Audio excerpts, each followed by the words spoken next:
Hello world, and welcome to another journey through the corridors of time. Tonight, we travel back over 4,500 years to the golden sands of ancient Egypt, where one of humanity's greatest architectural achievements slowly rose from the desert floor. Close your eyes, take a deep breath, and let yourself drift back to a time when pharaohs ruled as living gods, and monuments to eternity were carved from stone and starlight. Picture, if you will, the year 2580 BCE. The morning sun rises over the Nile Delta, casting long shadows across a landscape that pulses with activity. Here, on the Giza Plateau, thousands of workers begin another day in what would become the most ambitious construction project in human history. This is the story of the Great Pyramid of Khufu, known to the Greeks as Cheops, and how ancient hands built a wonder that would outlast empires, religions, and civilizations. Our story begins with Pharaoh Khufu, the second ruler of Egypt's fourth dynasty. Imagine him standing on the limestone plateau of Giza, the morning breeze carrying the scent of the Nile across the desert. In his mind, he envisions something that has never existed before, a perfect geometric mountain, rising 481 feet into the sky, aligned with mathematical precision to the cardinal directions and the stars themselves. Khufu was not merely a king. In the eyes of his people, he was the living embodiment of the god Horus, destined to join Re in his eternal journey across the heavens. His pyramid would not simply be a tomb, but a resurrection machine, a cosmic engine designed to transform the pharaoh's mortal remains into divine essence. Every stone, every angle, every hidden chamber would serve this sacred purpose. The ancient Egyptians called this monumental structure Ikit Khufu, the horizon of Khufu. They believed that when the pharaoh died, his soul would ascend through the pyramid's passages, like the sun rising over the horizon, joining the imperishable stars in the northern sky.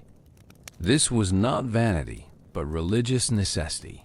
The very stability of Egypt, the flooding of the Nile, the order of the cosmos itself depended on the pharaoh's successful transformation into a god.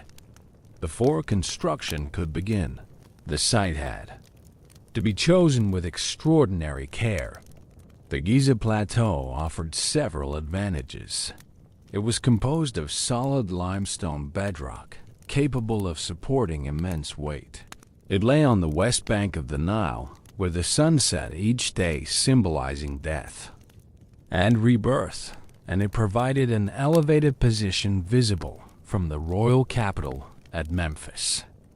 Ancient surveyors spent months studying the terrain, using primitive but effective tools to ensure the site was perfectly level and properly oriented. The religious significance of the location cannot be overstated. The ancient Egyptians believed the western desert was the realm of the dead, where souls began their journey to the afterlife. By placing the pyramid here, they created a sacred bridge between the world of the living and the eternal realm of the gods. The choice of Giza also connected Khufu's monument to the cosmic order. The plateau's position allowed perfect astronomical alignments that would facilitate the pharaoh's transformation into a star. Archaeological evidence suggests that Khufu's architects studied earlier pyramid projects to learn from both successes and failures. The nearby pyramids at Dashur, built by Khufu's father Sneferu, provided valuable lessons in engineering and construction techniques. The famous bent pyramid's change in angle midway through construction taught the builders about structural limits, while the Red Pyramid's successful completion demonstrated the feasibility of their ambitious plans. The scale of Khufu's vision was unprecedented. The completed pyramid would contain approximately 2.3 million stone blocks, each weighing between 2.5 and 15 tons. The total weight of the structure would exceed 6 million tons, equivalent to about 900,000 modern automobiles stacked in perfect geometric precision. To put this in perspective, the pyramid contains more stone than all the cathedrals, churches, and chapels built in England during the Middle Ages combined. The pyramid's design incorporated profound mathematical relationships that the ancient Egyptians considered sacred. The monument's height related to its base perimeter in the same ratio as a circle's radius to its circumference, encoding the mathematical constant pi into the structure's very proportions. Whether this was intentional or coincidental remains a subject of scholarly debate, but it demonstrates the sophisticated mathematical understanding of the ancient builders. The planning phase also required careful consideration of logistics. How would millions of tons of stone be quarried, transported, and lifted to heights approaching 500 feet? How would thousands of workers be housed, fed, and organized? How would the precise astronomical alignments be maintained throughout the decades-long construction process? These challenges required solutions that pushed the boundaries of ancient technology and organizational capability. Religious preparations were equally important. The pyramid's construction was not merely an engineering project, but a sacred ritual that would span decades. Priests conducted ceremonies to consecrate the site, while scribes recorded the religious texts that would guide the pharaoh's soul through the afterlife. The famous pyramid texts, carved into the walls of later pyramids, preserve some of these ancient spells and incantations that were already ancient when Khufu ruled Dad. As we settle into this first part of our journey, imagine the quiet confidence of the ancient architects as they finalized their plans. They were about to undertake something that had never been attempted before. Yet they approached the task with the certainty that comes from deep faith and sophisticated knowledge. The pyramid they envisioned would stand as humanity's first great statement of permanence, a monument designed to endure until the end of time itself. To understand how the pyramid was built, we must first meet Hamiunu, Khufu's nephew and the master architect of this impossible dream. Historical records describe Hamiunu as the overseer of all construction projects of the king. But this simple title barely hints at the remarkable individual who would orchestrate one of history's greatest engineering achievements. In the quiet chambers of the royal palace, by the flickering light of oil lamps, Hamiunu and his team of scribes and engineers spent months calculating, measuring, and planning every aspect of their monumental undertaking. Hamiunu's tomb, discovered near the Great Pyramid, provides fascinating insights into this brilliant architect. The tomb's reliefs show him as a portly, confident man, suggesting his high status and comfortable lifestyle. More importantly, the tomb's inscriptions list his numerous titles and responsibilities, revealing the vast scope of his authority over the pyramid project. As the king's nephew, he possessed both the technical expertise and political power necessary to coordinate the largest construction project in human history. The mathematical precision required for the pyramid's design demanded sophisticated understanding of geometry, astronomy, and engineering principles. Hamiunu's team worked with remarkable accuracy, creating a structure whose base forms an almost perfect square, with each side measuring approximately 755 feet. The error in squareness is less than 2 centimeters, a tolerance that would impress Modern engineers working with laser-guided equipment and computer-controlled machinery. How did they achieve this extraordinary accuracy with primitive tools? They used a technique called the diagonal method, stretching ropes from corner to corner and adjusting the corners until both diagonals were exactly equal. This simple but effective method, combined with careful use of the ancient Egyptian cubit as a standard unit of measurement, allowed them to create geometric perfection on a massive scale. The royal cubit, approximately 20.6 inches long, was divided into 7 palms, each containing 4 fingers, providing a sophisticated system for precise measurement. The pyramid's orientation is equally astounding. Each side faces a cardinal direction with an accuracy of 3/60th of a degree, less than the width of a pencil line when viewed from the pyramid's apex.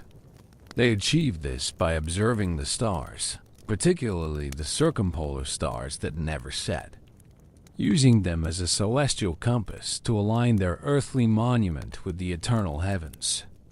The process required months of careful astronomical observation, recording the positions of key stars at different times of night and throughout the year. Ancient Egyptian astronomy was remarkably sophisticated, driven by both practical and religious needs. The priests, who served as astronomers, understood that certain stars appeared to rotate around a fixed point in the northern sky, and they used this knowledge to establish true north with extraordinary precision. They created detailed star charts and developed mathematical techniques for predicting stellar positions, knowledge that was essential for the pyramid's astronomical alignments. The internal design of the pyramid reflects equally sophisticated planning. The monument contains 3 main chambers. The subterranean chamber carved into the bedrock beneath the pyramid, the queen's chamber located within the pyramid's mass, and the king's chamber positioned near the center of the structure. Each chamber served specific religious functions related to the pharaoh's transformation into a god, and their precise positioning required careful calculation to ensure structural stability while maintaining the necessary astronomical alignments.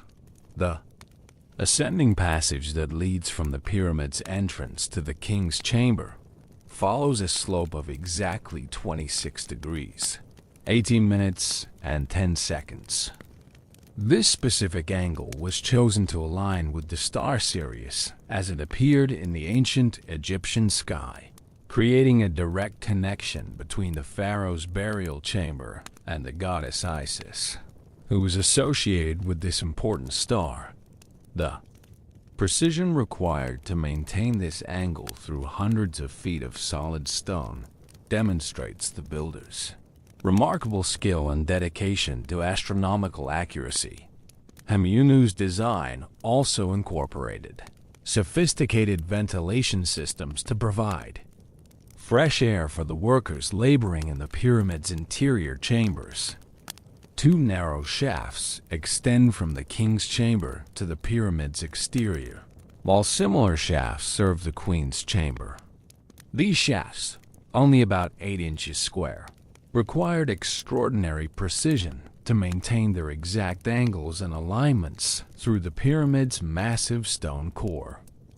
Recent research suggests these shafts may have served dual purposes, providing both ventilation and additional astronomical alignments with specific stars important to Egyptian religious beliefs. The pyramid's internal passages include several sophisticated architectural features that showcase the builder's engineering expertise.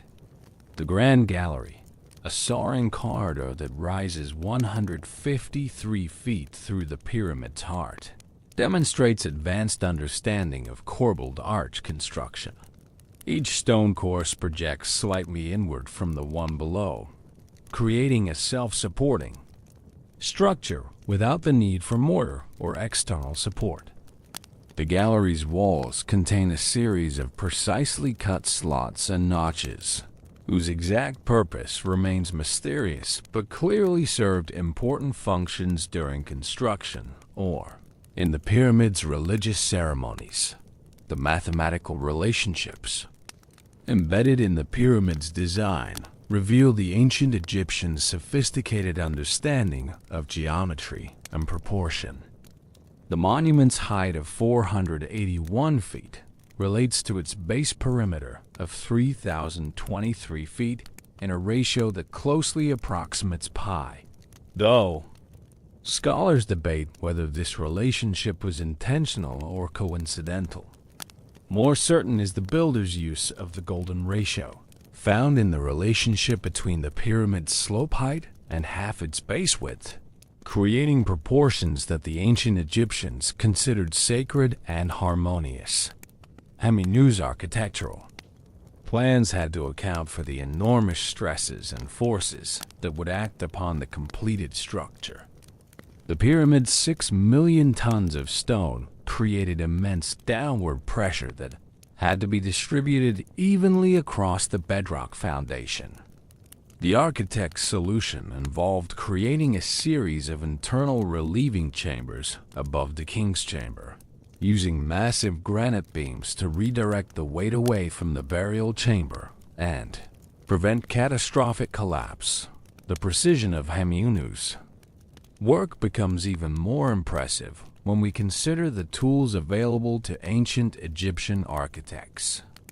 They worked without steel, without pulleys, without the wheel for transportation, and without modern surveying equipment.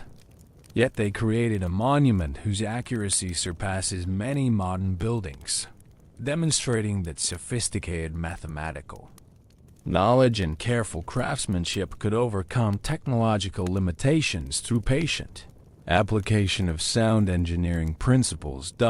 As we drift deeper into the story of the pyramid's creation, picture Hemanu standing on the Giza Plateau at dawn, watching the sun rise over his carefully planned construction site. Around him, the organized chaos of the world's largest building project begins another day. But the master architect's mind is already calculating the day's tasks, checking progress against his master plan, and ensuring that every stone placed brings the monument closer to the perfect geometric form he has envisioned. His legacy lives on in every precisely cut block, every perfectly aligned passage, and every mathematically perfect proportion of the monument that bears his genius. As Heminu's plans took shape on papyrus scrolls, the real work began in the limestone quarries scattered across the Giza Plateau and beyond. Picture the scene in the cool pre-dawn hours. Hundreds of workers moving across the rocky landscape, their copper tools glinting in the first light of the sun god Ra. The soft limestone of Giza provided most of the pyramid's core blocks, but the finest outer casing stones came from the prestigious quarries of Tura, located across the Nile River about 10 miles south of Giza. The quarrying process was both art and science, requiring master quarrymen who could read stone like a scribe reads hieroglyphs.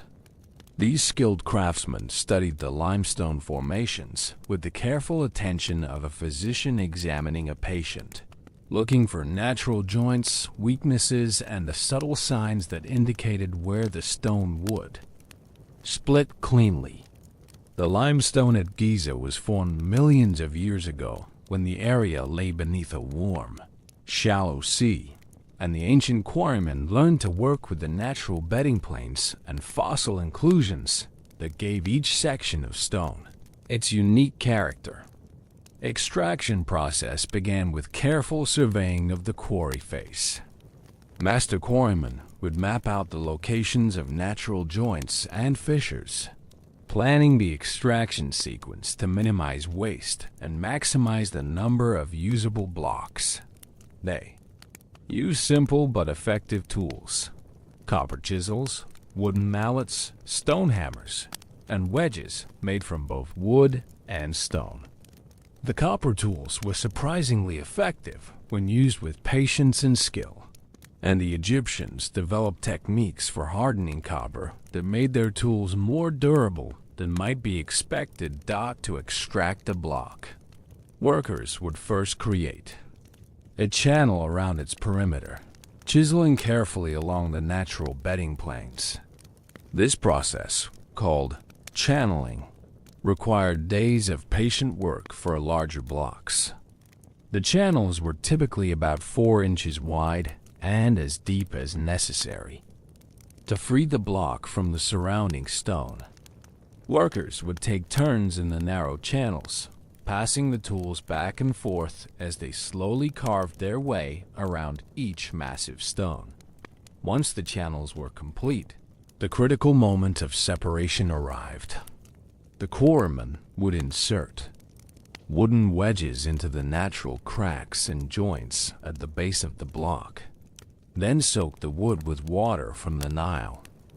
As the wood expanded, it would exert tremendous pressure against the stone, gradually forcing it to split along the natural lines of weakness. This technique required perfect timing and understanding of the stone's properties. Too much force too quickly could shatter the block into useless fragments. The sound of successful separation was distinctive, a deep, resonant crack that echoed across the quarry as tons of limestone split cleanly from the bedrock.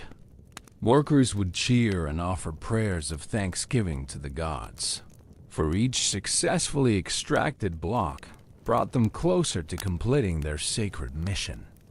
The largest core blocks weighed between 2.5 and 15 tons, roughly equivalent to modern elephants, and their extraction required the coordinated efforts of dozens of skilled workers.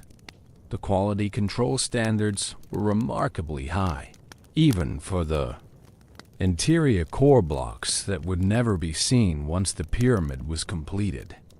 Each block was carefully inspected for cracks, soft spots, or other defects that might compromise the pyramid's structural integrity.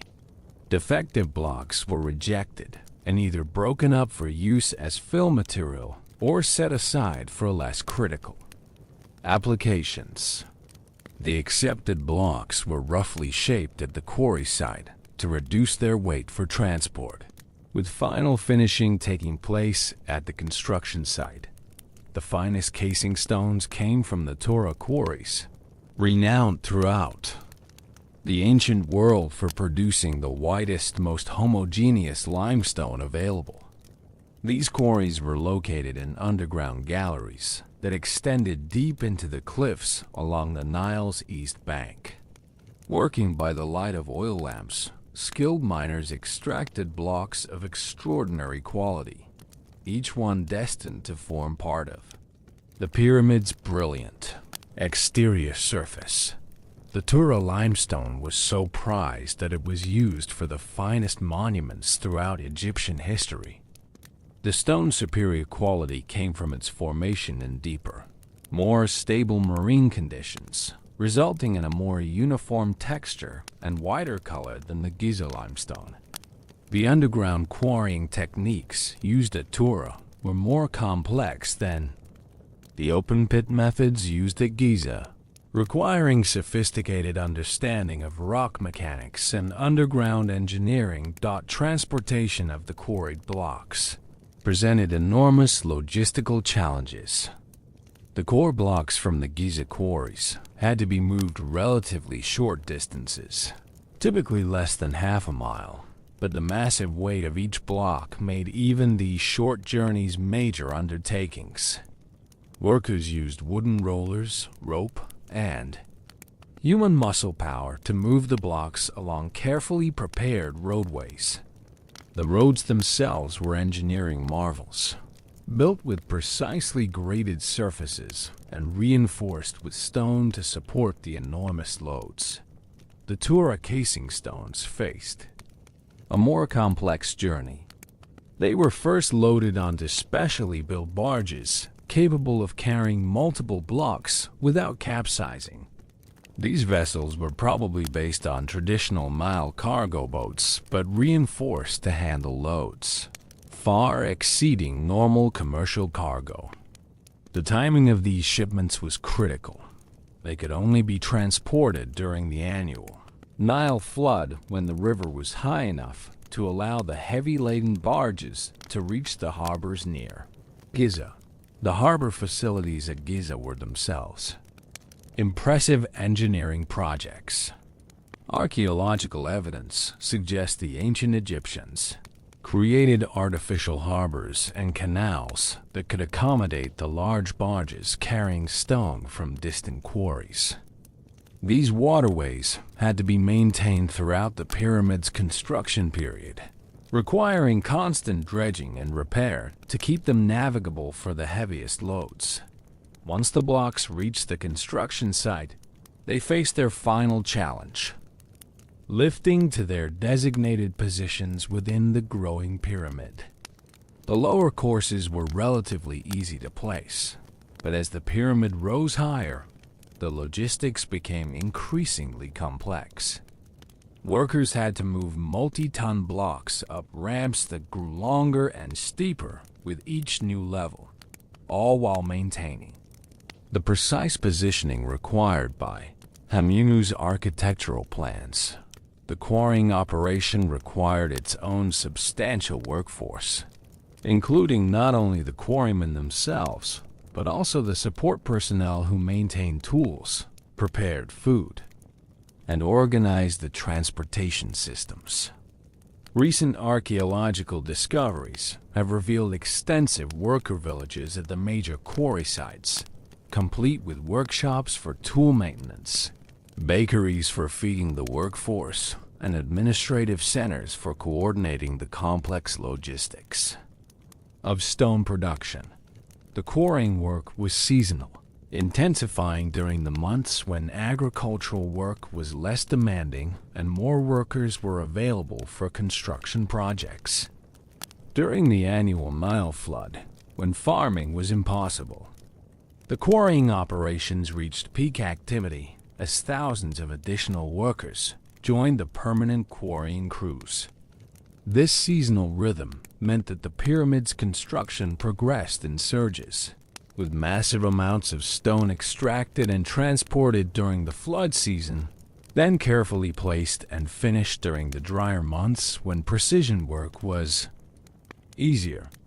The environmental impact of the quarrying operations was substantial, permanently altering the landscape around Giza. Modern visitors can still see the ancient quarry sites, their geometric cuts and channels clearly visible in the limestone bedrock. These quarries have become archaeological sites in their own right, preserving evidence of the tools, techniques, and organization that made the pyramid's construction possible. The ancient workers left behind not only the stones they quarried, but also inscriptions, tool marks, and even footprints that provide intimate glimpses into their daily working lives. One of history's greatest puzzles surrounds how the ancient Egyptians lifted massive stone blocks to heights approaching 500 feet without modern machinery. No ancient text explicitly describes the lifting methods, leaving archaeologists and engineers to propose various theories based on physical evidence, experimental archaeology, and logical deduction. The most widely accepted theory involves a series of ramps, but the exact design and construction of these ramps remains a subject of intense scholarly debate and ongoing research.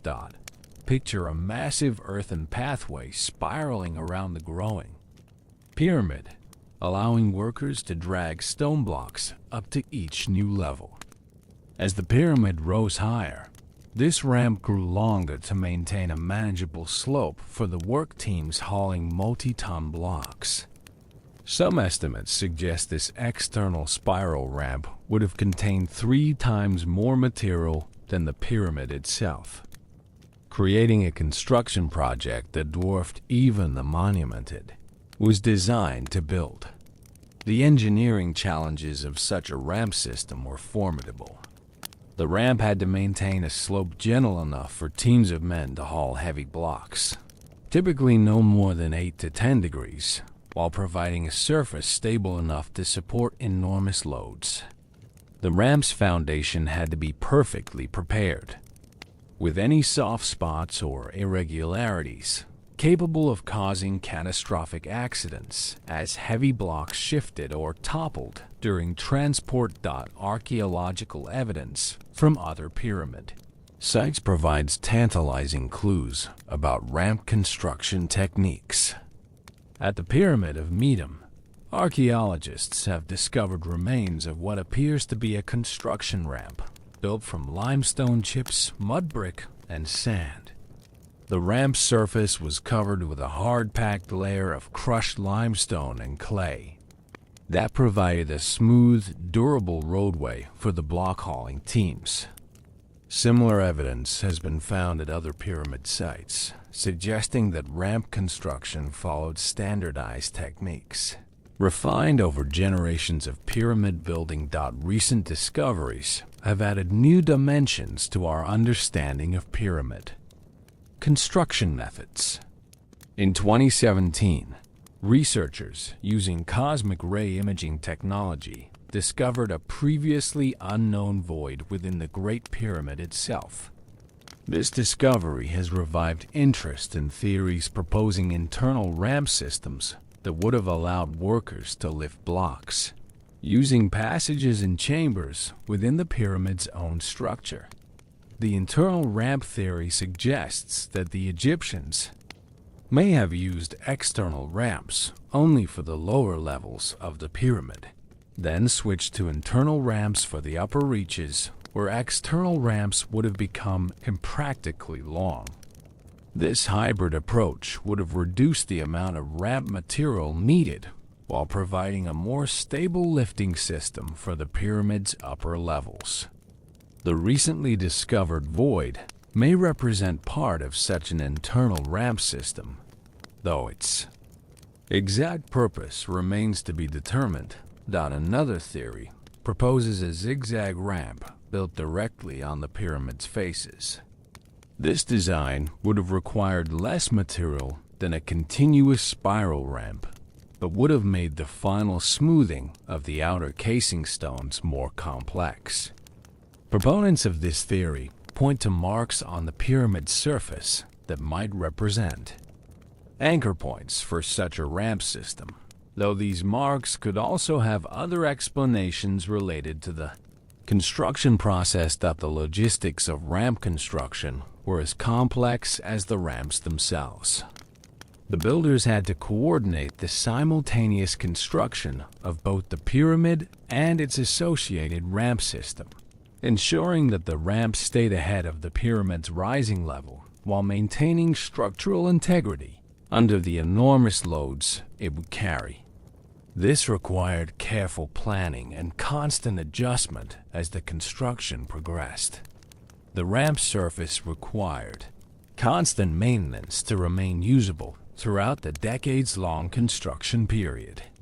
Teams of workers would repair damage caused by the passage of heavy blocks, smooth rough spots that can impede block movement, and adjust the ramp's grade as needed to accommodate the changing geometry of the growing pyramid.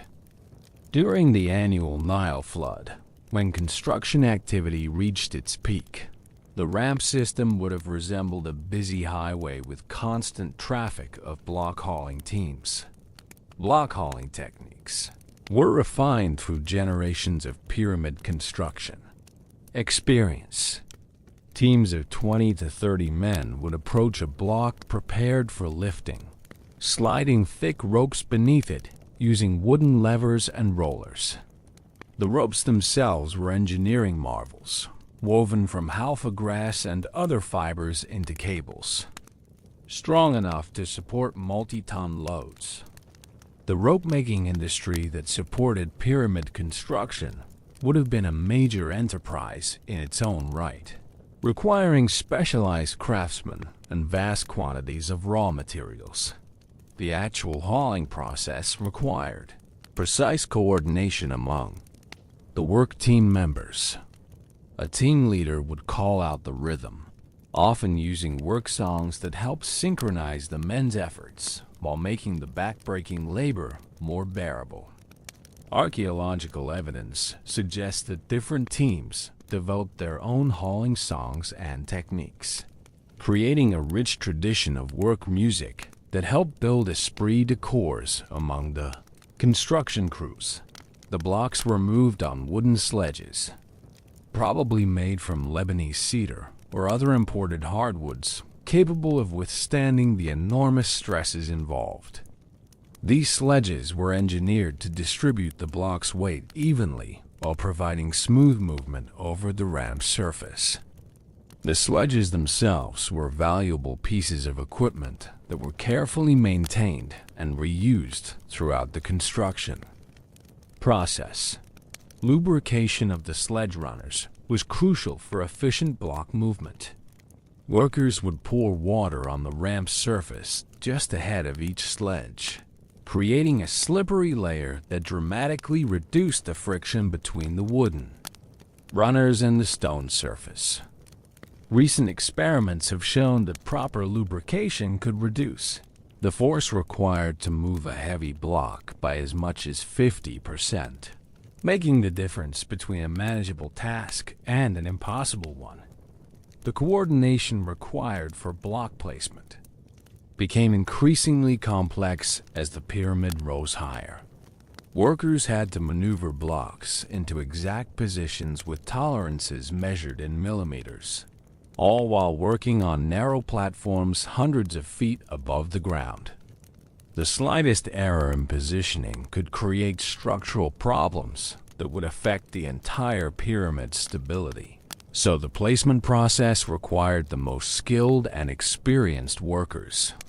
Lifting techniques for the final positioning of blocks probably involved wooden levers, ramps, and possibly primitive cranes or lifting devices.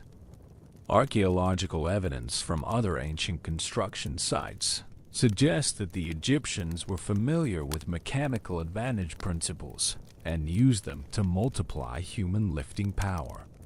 Simple machines like levers and wedges, when skillfully applied, could allow small teams to position blocks that would otherwise require many more workers.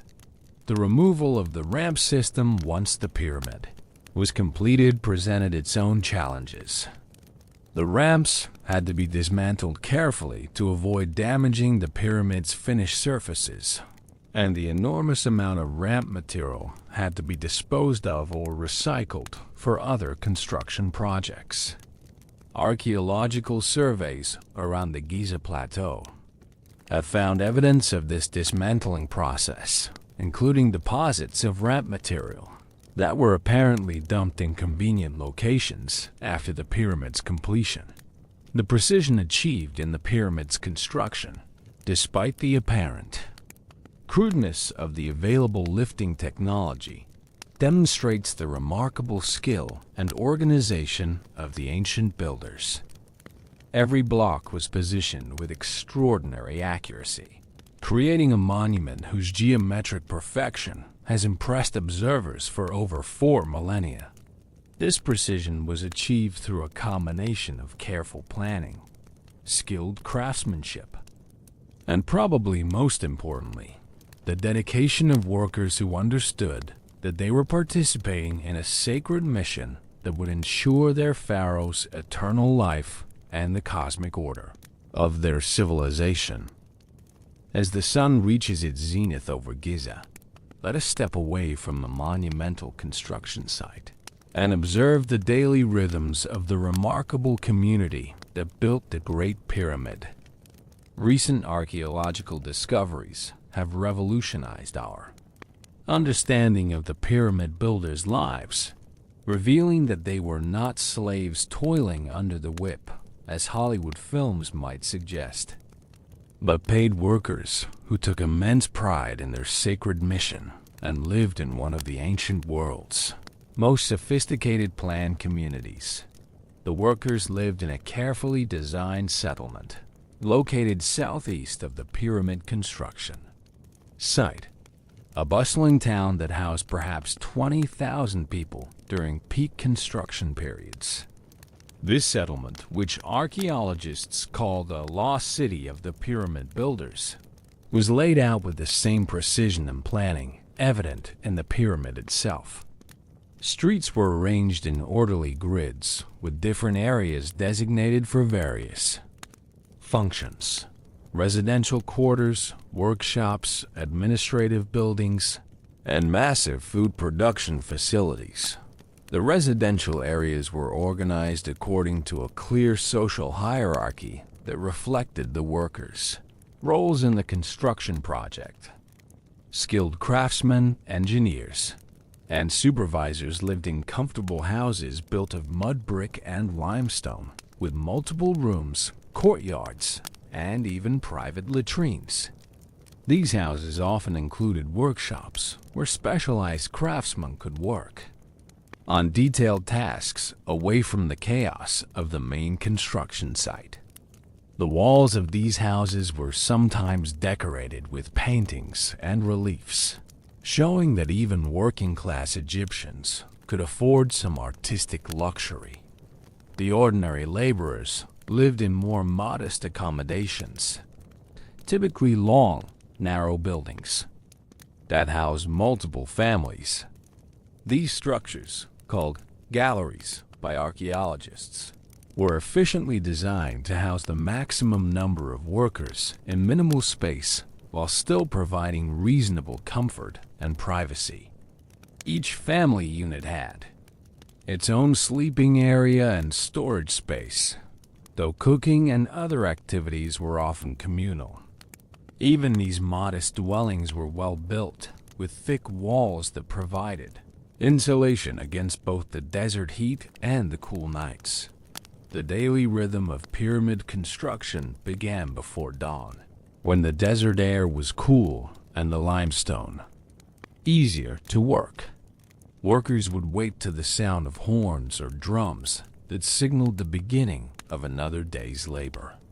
They would quickly consume a breakfast of bread, beer, and perhaps some dried fish or meat before making their way to their assigned work areas. The organization was military in its precision, with each worker knowing exactly where to go and what tasks awaited them. The work gangs were organized with remarkable sophistication, divided into crews of about 2,000 men each, which were further subdivided into gangs of 200 workers.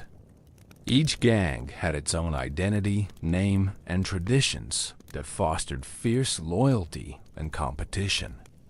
The gang names, carved into the pyramid's hidden chambers, represent some of humanity's earliest graffiti. Friends of Khufu, drunkards of Menkaure, companions of the horizon of Khufu, and the gang. The white crown of Khufu is powerful. These inscriptions reveal workers who took immense pride in their participation in this divine project. The social dynamics within the worker community were complex and sophisticated. While there was a clear hierarchy based on skill and responsibility, there was also a strong sense of shared purpose that united everyone from the master architects to the stone haulers. Workers could advance through the ranks based on skill, dedication, and experience, providing motivation for individual excellence while maintaining team cohesion. The food production system that sustained this massive workforce was an industrial operation that dwarfed anything else in the ancient world. Archaeological excavations have revealed the remains of enormous bakeries capable of producing thousands of loaves daily. These weren't simple village bakeries, but sophisticated industrial facilities with multiple ovens, storage areas for grain, and specialized areas for different types of bread production. The bakeries operated around the clock, with different shifts ensuring a constant supply of fresh bread for the workers. The workers' diet was surprisingly rich and varied, reflecting both the importance of their work and the Egyptian understanding of nutrition needed for heavy labor. The basic rations included bread, beer, onions, garlic, and lentils, but workers also received regular distributions of meat, fish, and fowl.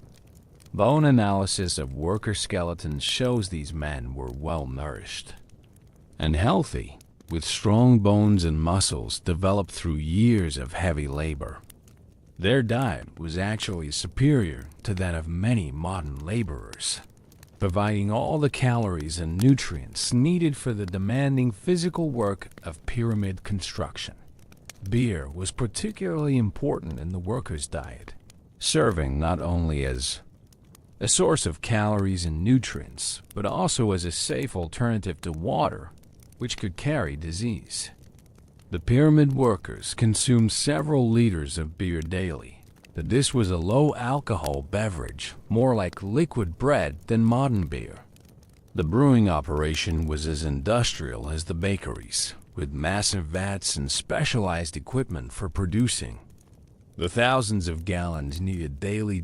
Medical care for the workers was remarkably advanced, with skilled physicians available to treat the injuries and illnesses common to such physically demanding work. Medical papyri from the period describe treatments for crushed fingers, strained backs, infected cuts, and other construction-related injuries. The workers had access to surgery when needed, with techniques that wouldn't be rediscovered in Europe for thousands of years. Honey was used as an antiseptic, willow bark provided pain relief, and various herbs and minerals were employed for specific medical conditions. The most common injuries were predictable: crushed fingers from handling heavy stones, back injuries from lifting and hauling, and cuts from sharp tools. More serious accidents occurred when blocks shifted unexpectedly or when workers fell from heights. But the overall safety record appears to have been remarkably good for such dangerous work. This probably reflects both the workers' skill and experience and the careful attention paid to safety procedures by the construction supervisors. The work was seasonal, with activity intensifying during the annual Nile flood when agricultural work was impossible and more workers were available for construction. During flood season, the workforce could swell to 20,000 people or more, transforming the Giza Plateau into one of the ancient world's largest cities. The logistics of housing, feeding, and organizing this massive temporary population required administrative skills that rivaled those needed for the pyramid's construction itself. Entertainment and leisure activities helped maintain morale during the long construction period. Archaeological evidence suggests that workers enjoyed games, music, and storytelling during their free time. Board games like Senet, which held religious significance related to the afterlife, were popular among workers of all social levels. Musical instruments, including flutes, drums, and harps, provided entertainment and helped maintain the work songs that coordinated team efforts. During construction, religious observances were integrated into daily life, with workers participating in ceremonies honoring the gods who protected their work and ensured the pyramid's success. Special festivals marked important milestones in construction, such as the completion of each new level or the installation of particularly significant stones. These celebrations reinforced the sacred nature of the work and reminded everyone that they were participating in something far greater than a mere construction project. The workers' families were part of the pyramid community, with wives, children, and elderly relatives living in the settlement and contributing to its operation. Women worked in food preparation, textile production, and other essential services, while children old enough to work might help with simple tasks or serve as messengers. The presence of families helped create a stable, cohesive community rather than a temporary work camp. The pyramid builders developed their own culture and traditions over the decades of construction. Experienced workers passed down techniques and knowledge to newcomers, creating a continuous tradition of specialized skills. Stories and legends grew up around particularly skilled craftsmen or memorable events during construction, creating a rich oral tradition that helped bind the community together as evening approached and the workday ended. The settlement would come alive with the sounds of daily life. Children playing, women preparing meals, men maintaining tools and equipment, and the general bustle of a thriving community. The workers could look up at the growing pyramid with pride, knowing that their daily efforts were creating something that would last forever, ensuring both their pharaoh's eternal life and their own immortality as the builders of one of humanity's greatest achievements. Deep within the pyramid's heart, master craftsmen were creating chambers of breathtaking precision that would house the pharaoh's eternal rest and facilitate his transformation into a god. These interior spaces represent some of the finest architectural achievements in human history, demonstrating a level of craftsmanship and engineering skill that continues to astound modern experts. Every measurement, every angle, and every surface treatment was executed with religious devotion and mathematical precision that served both practical and spiritual purposes. The king's chamber, where Khufu's mummy would rest for eternity, was lined with red granite blocks transported from Quarries, 500 miles south in Aswan. Each granite block weighed up to 80 tons and had to be moved up the Nile on specially built barges, then somehow transported through the pyramid's narrow passages to reach their final destination. The logistics of this operation required extraordinary planning and engineering skill, as the blocks were far too large to pass through the ascending passage once the chamber was completed. The solution reveals the builder's remarkable foresight. The granite blocks were installed during construction, before the upper portions of the pyramid were completed. This means the entire upper pyramid had to be built around the pre-positioned chamber blocks, requiring precise coordination between the chamber construction teams and the external building crews. Any error in the chamber's positioning would have affected the entire pyramid structure and alignment. The precision of the king's chamber is extraordinary, with dimensions that follow sacred proportions found throughout Egyptian architecture. The chamber measures exactly 20 Egyptian royal cubits long, 10 cubits wide, and 11.18 cubits high. These proportions weren't arbitrary.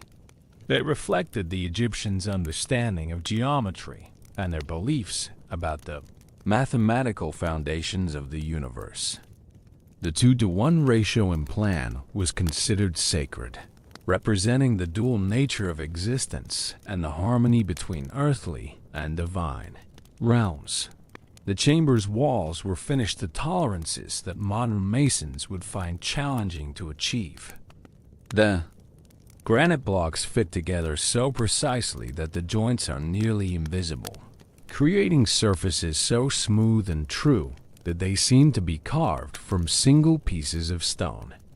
This precision was achieved using copper tools, abrasive sand, and techniques that required extraordinary patience and skill. The workers would spend weeks polishing each surface, using progressively finer abrasives until the granite achieved a mirror-like finish. Within this chamber sat Khufu's sarcophagus, carved from a single block of red granite weighing several tons. The sarcophagus was actually too large to fit through the pyramid's passages, proving it was installed during construction rather than after the pyramid's completion. This massive stone box was hollowed out using copper tools and abrasive sand, a process that would have taken months of patient work by skilled craftsmen who understood both the technical and religious requirements of their task. The sarcophagus itself is a masterpiece of ancient engineering. Its walls are perfectly uniform in thickness, its corners are geometrically precise, and its interior dimensions follow sacred proportions related to the human body and the Egyptian concepts of resurrection. The lid, which was found broken when the chamber was first opened in modern times, was designed to fit so precisely that it formed an airtight seal when closed, protecting the pharaoh's mummy from the external environment. The chamber's ventilation system demonstrates remarkable engineering sophistication. Two narrow shafts extend from the chamber to the pyramid's exterior, angled precisely to maintain constant airflow while serving additional astronomical functions. These shafts, only about 8 inches square, required extraordinary precision to maintain their exact angles through hundreds of feet of solid stone. The northern shaft points toward the ancient pole star Thuban, while the southern shaft aligns with Orion's belt, connecting the pharaoh's burial chamber with specific stars important to Egyptian religious beliefs. The Queen's Chamber, despite its misleading name, was probably intended for the pharaoh's K statue rather than a royal wife. The K was one of the pharaoh's spiritual components, requiring its own dwelling place to ensure the king's complete resurrection. This chamber, located lower in the pyramid structure, was also built with extraordinary precision, though its simpler limestone construction contrasts with the granite grandeur of the king's chamber. The Queen's Chamber contains several mysterious features that continue to puzzle archaeologists. A niche in the eastern wall may have held the Ka statue or served some other ritual purpose, while unfinished shafts in the chamber walls suggest that the original construction plans may have been modified during building. These shafts were discovered only in recent decades when a robot explorer revealed that they extend much further into the pyramid than previously known, ending at mysterious stone doors with copper handles. The subterranean chamber, carved into the bedrock beneath the pyramid, represents the earliest phase of the burial complex. This chamber was probably part of an initial design that was later modified as the pyramid's plans evolved during construction. The chamber remains unfinished, with rough-hewn walls and floor that contrast sharply with the precision of the upper chambers. Some scholars believe this chamber served symbolic purposes related to the pharaoh's journey through the underworld. The Grand Gallery, connecting the ascending passage to the king's chamber, is perhaps the most architecturally sophisticated space within the pyramid. This soaring corridor rises 153 feet through the pyramid's heart, with a corbelled ceiling that demonstrates advanced understanding of structural engineering.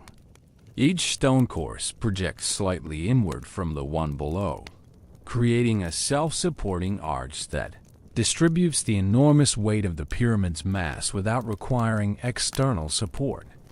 The gallery's walls contain 27 pairs of precisely cut slots, each exactly the same size and spacing. These mysterious features have generated numerous theories about their purpose. Some suggest they held wooden beams used during construction. Others propose they had astronomical functions, and still Others believe they supported mechanical devices used to seal the pyramid after the pharaoh's burial. The precision of these slots, cut with geometric accuracy throughout the gallery's length, demonstrates the builder's remarkable attention to detail, even in spaces that would be seen by very few people. The gallery's floor contains a series of precisely drilled holes, each exactly the right size to hold wooden posts. The spacing and alignment of these holes suggests they supported some kind of mechanism, possibly related to the massive granite plugs that seal the ascending passage. These plugs, each weighing several tons, were somehow maneuvered into position and then slid down the passage to create a permanent barrier against tomb robbers. The engineering required to handle these plugs within the pyramid's confined spaces represents one of the most challenging aspects of the entire construction project. At the gallery's upper end, a massive step leads to the final low passage that accesses the king's chamber. This step contains grooves that once held a portcullis system, sliding stone doors that could seal the burial chamber permanently. The engineering required to create a moving stone barrier within the heart of a solid pyramid demonstrates the ancient builders' remarkable mechanical skills and their determination to protect the pharaoh's resting place from disturbance.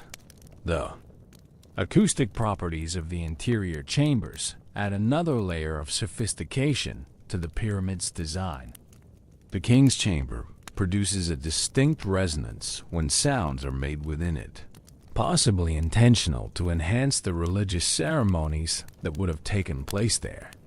The chamber's dimensions and proportions create acoustic effects that would have seemed magical to ancient observers, reinforcing the chamber's role as a sacred space where earthly and divine realms intersected.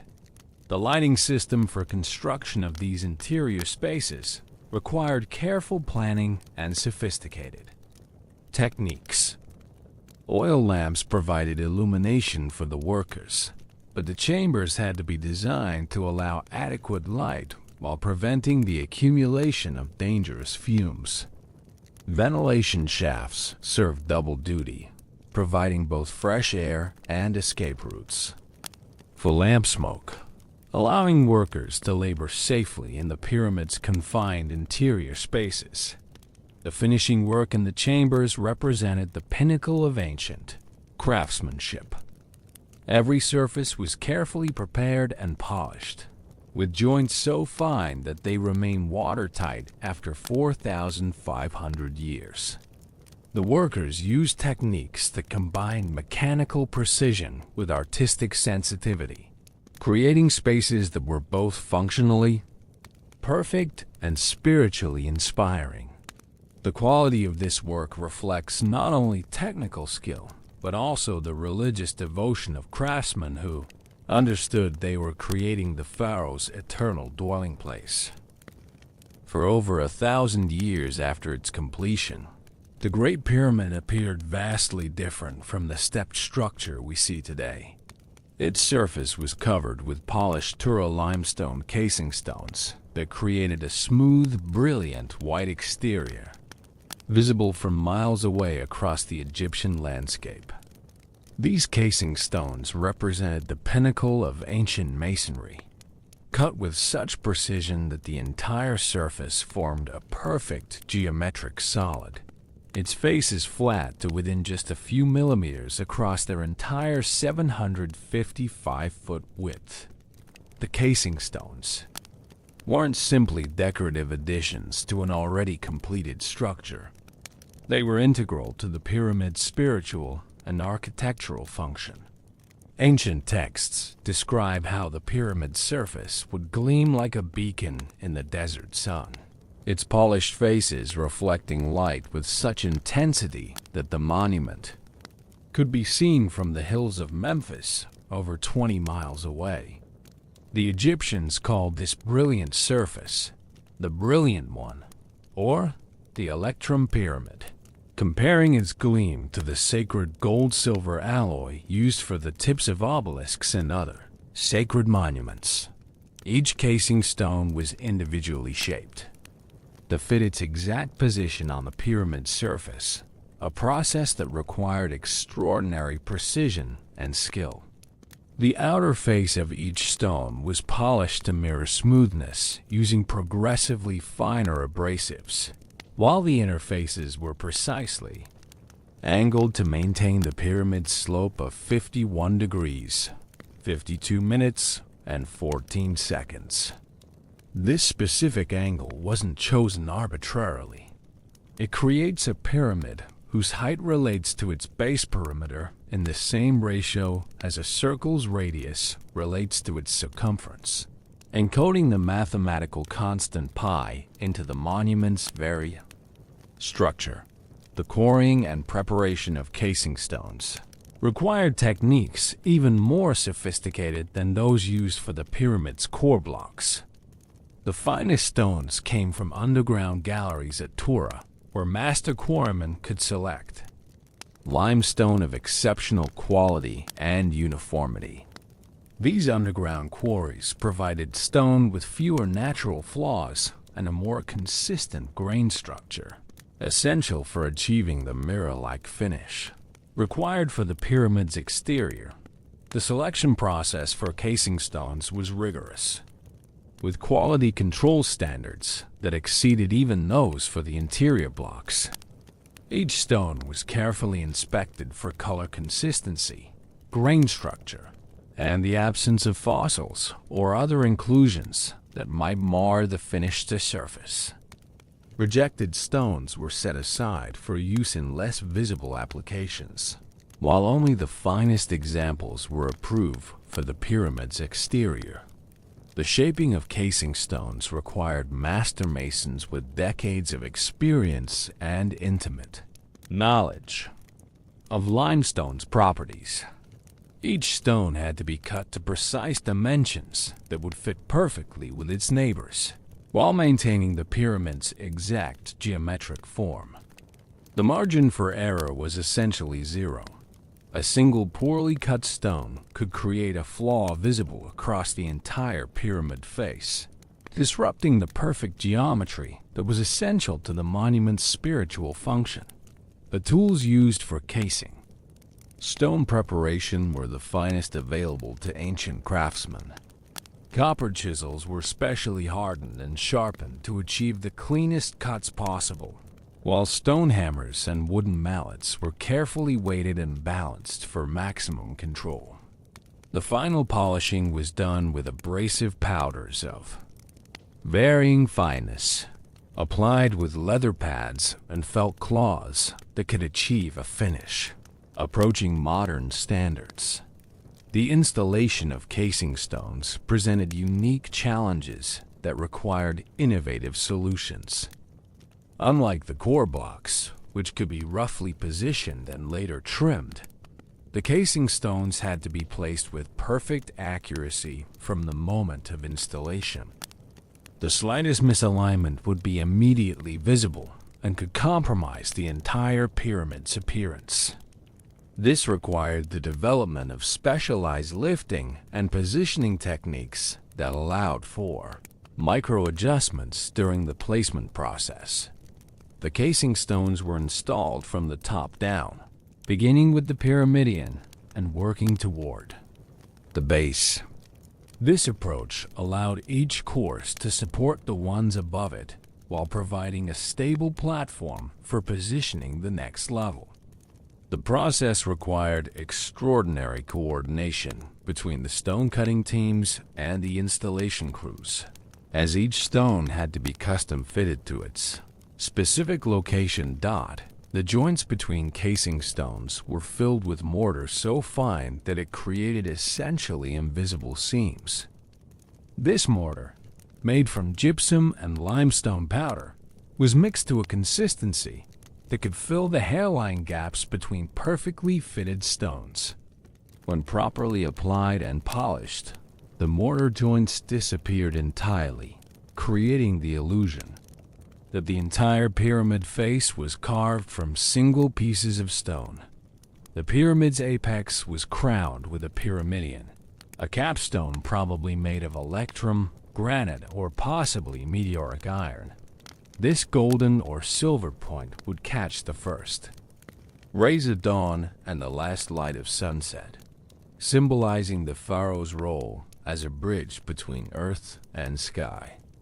The pyramidion's installation marked the completion of the pyramid's basic structure and was probably accompanied by elaborate religious ceremonies that transformed the monument from a construction project into a sacred vessel for the pharaohs.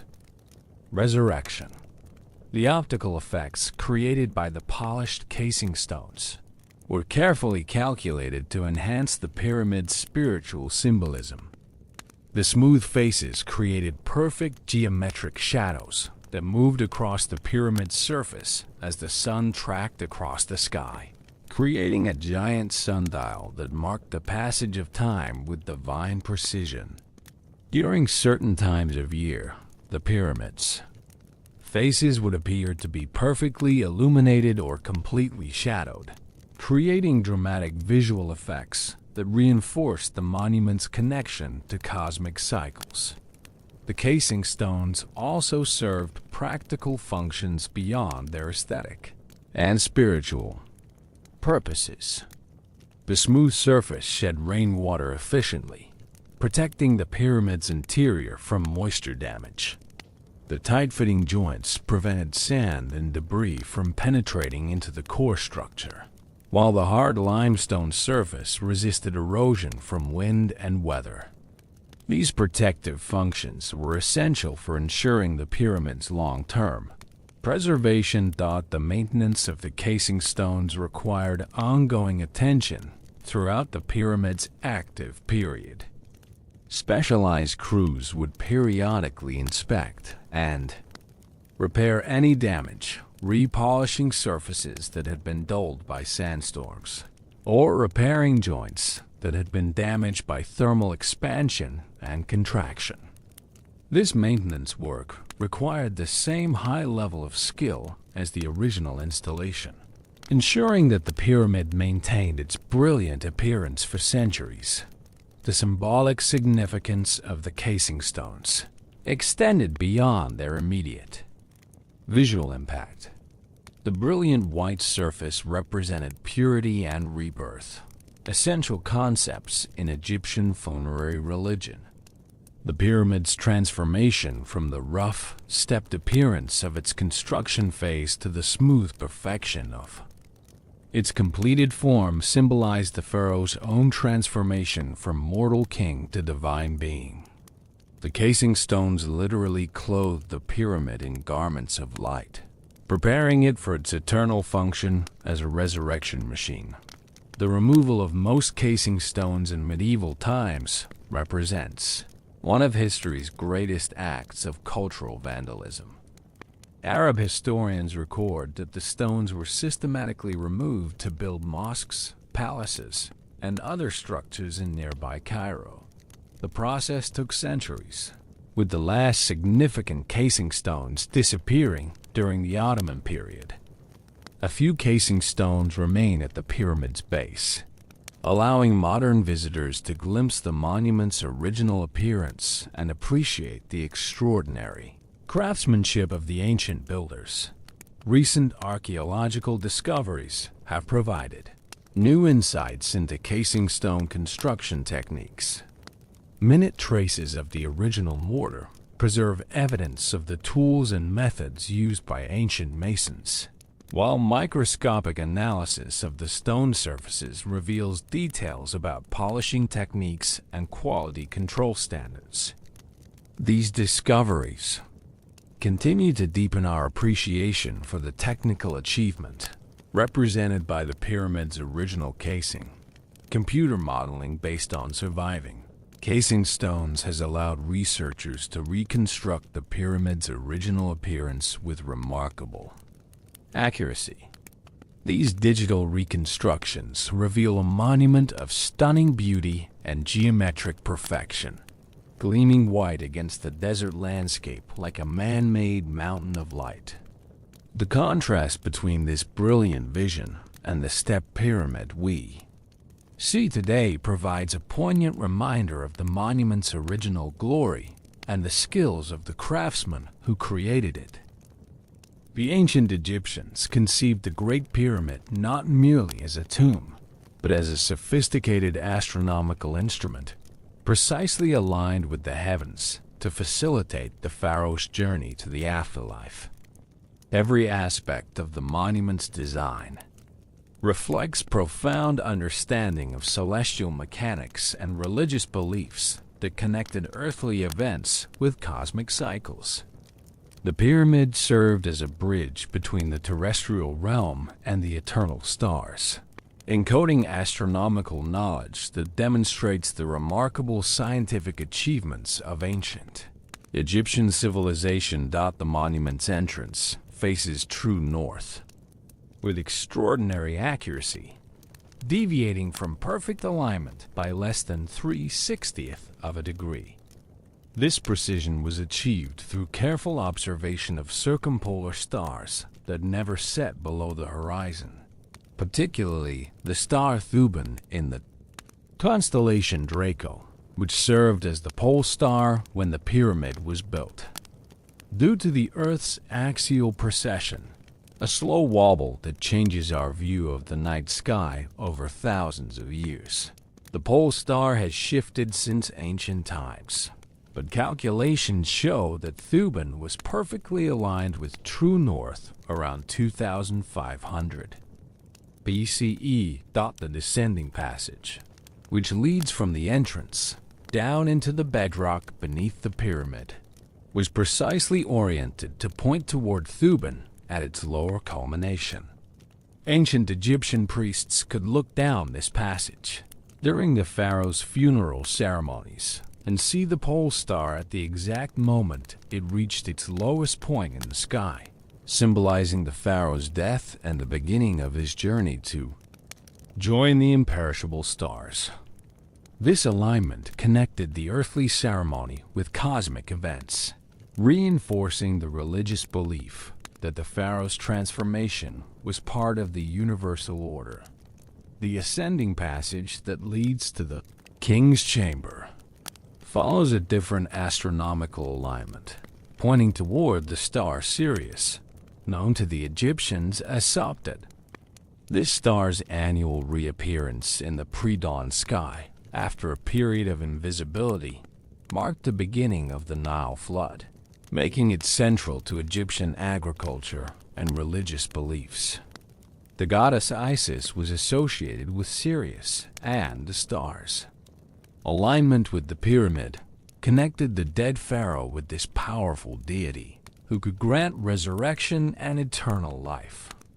The precise timing of Sirius's heliacal rising, its first appearance before dawn after being hidden by the sun's glare, varied slightly over the years due to astronomical phenomena, but the ancient Egyptians tracked these variations with remarkable accuracy.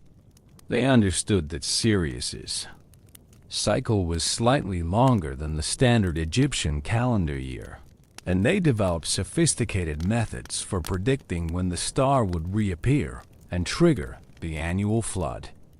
This knowledge was essential for agricultural planning and religious ceremonies. Other shafts within the pyramid point toward Orion's belt, which the Egyptians called the Duat or underworld. They believed this constellation was the celestial form of Osiris, god of the dead and resurrection, making it the destination for the pharaoh's soul after death. By aligning passages with Orion, the pyramid's builders created direct spiritual connections between the pharaoh's mummy and the realm of the afterlife, providing pathways for the soul's journey to eternal life among the stars. The relationship between Orion and Sirius in Egyptian astronomy was particularly significant. They saw these celestial objects as the cosmic forms of Osiris and Isis, the divine couple whose mythology provided the template for resurrection beliefs.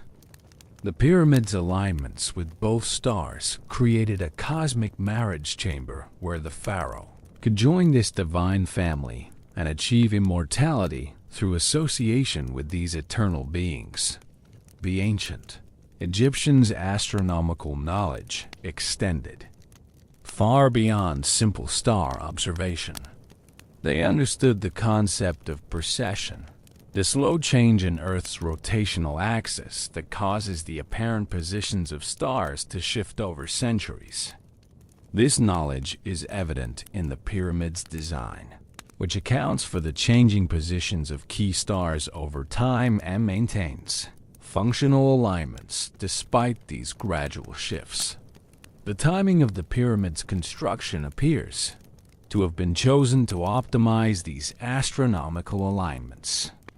The monument was built during a period when the key stars were positioned for maximum symbolic and functional effectiveness. This suggests that the ancient astronomers could predict optimal timing for construction projects based on long-term celestial cycles, demonstrating remarkable sophistication in astronomical calculation. The internal geometry of the pyramid's passages also reflects astronomical relationships. The angle of the ascending passage matches the declination of Sirius, as it appeared in the ancient Egyptian sky, while the descending passage's angle corresponds to the ancient pole star's position.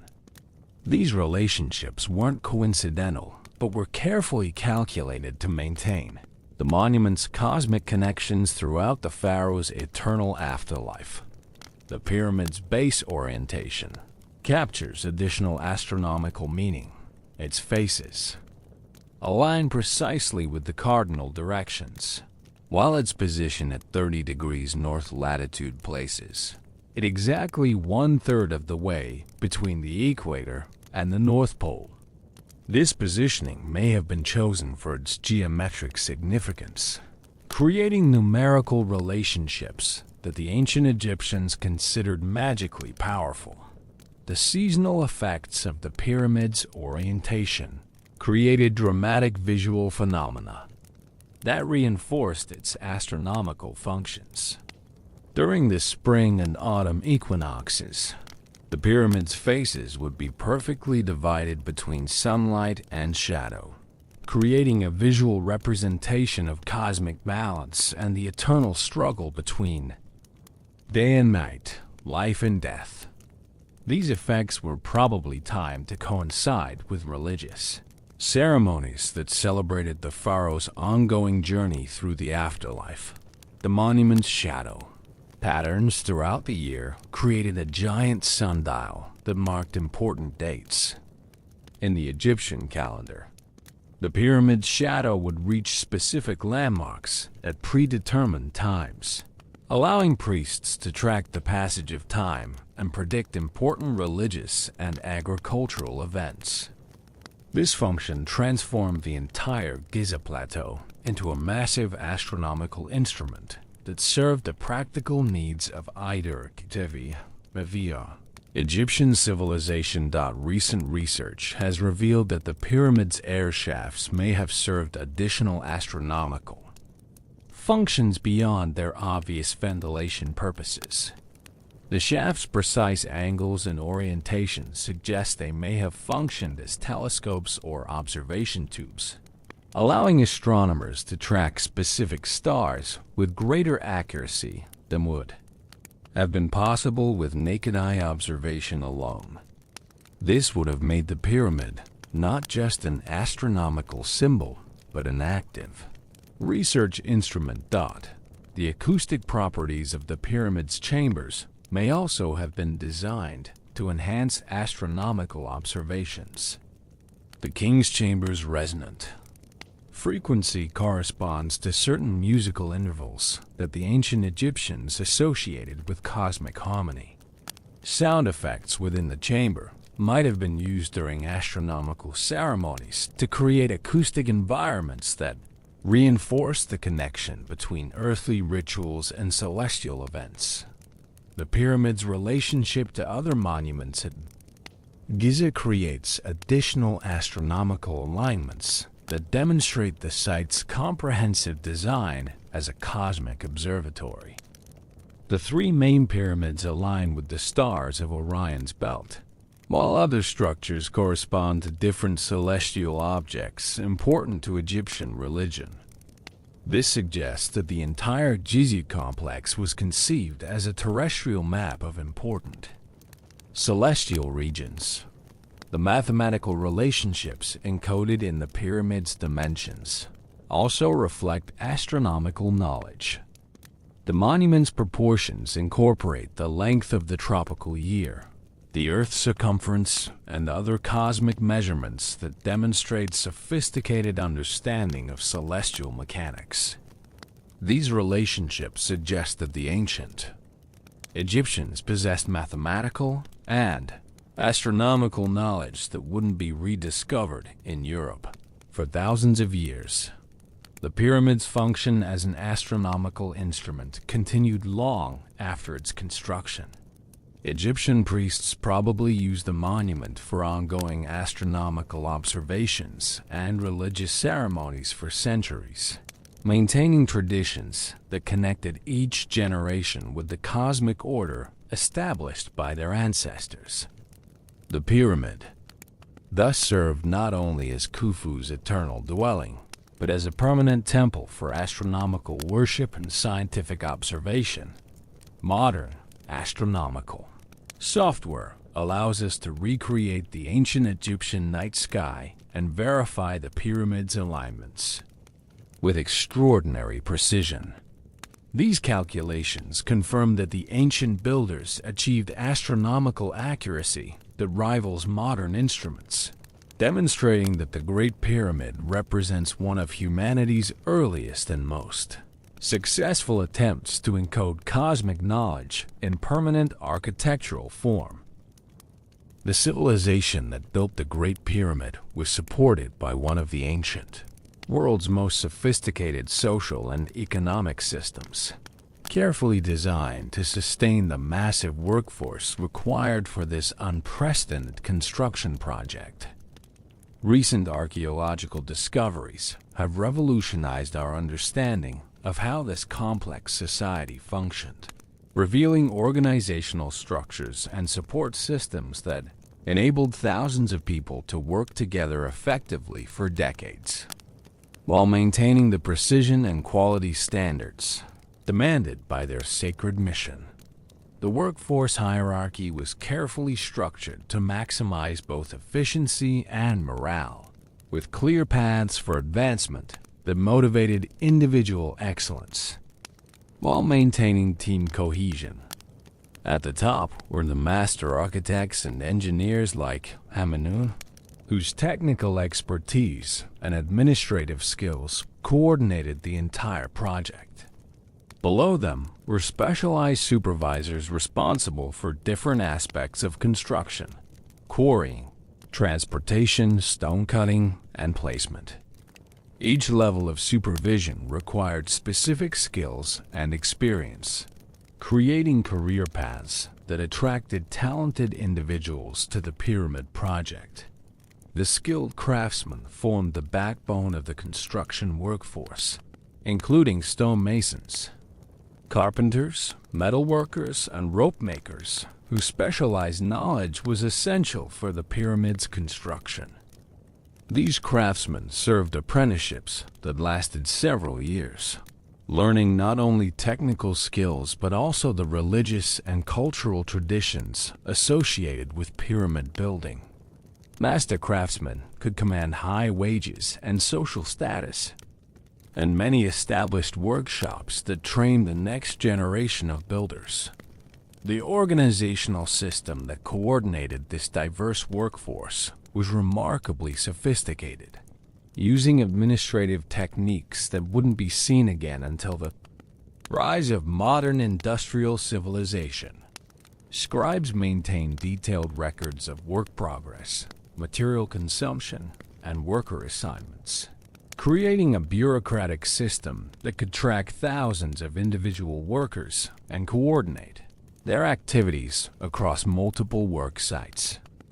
These administrative skills were as crucial to the pyramid's success as the engineering and construction techniques.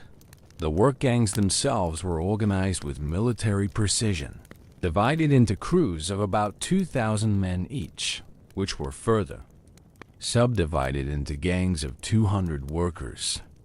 Each gang developed its own identity and traditions, fostering fierce loyalty and healthy competition that motivated high performance.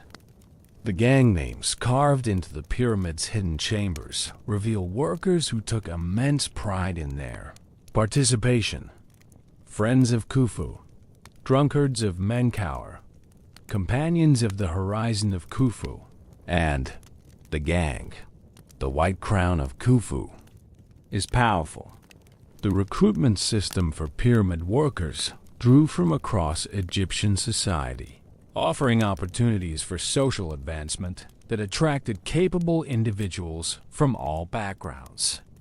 Agricultural workers could join during the flood season when farming was impossible, earning wages that supplemented their annual income.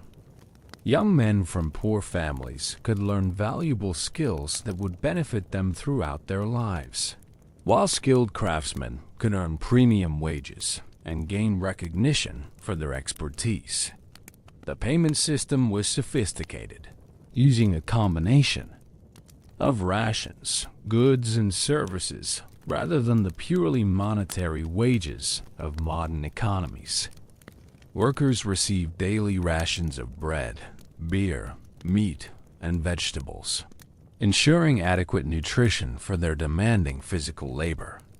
They also received clothing, housing, medical care, and other necessities, creating a comprehensive support system that addressed all aspects of worker welfare.